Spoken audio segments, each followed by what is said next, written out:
Today we talk about 9/11. Can I say a prayer? Father, Son, Holy Spirit, amen. God, thank you for giving us the first responders that risked their life on this day.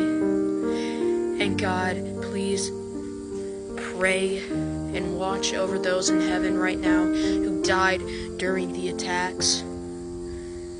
Today, in 2001, whoever died during those attacks, talk to them, God, today in heaven. I know their kingdom is there. I know there is mansions. The Bible says there's mansions all over heaven. And there's always a spot for you. So, please, talk to them today and thank them for all they've done, God. As we thank them today, I thank you, God, for all the gifts you have given us, especially these first responders that went through this.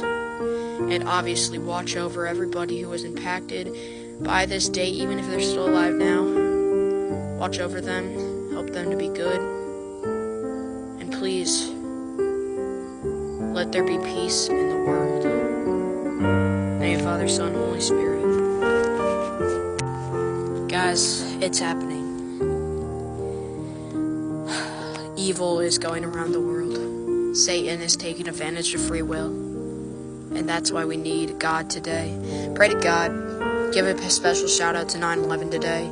And thank God for all the first responders He gives us. And thank God for all the stuff He gives us. In Father, Son, Holy Spirit, amen. God bless.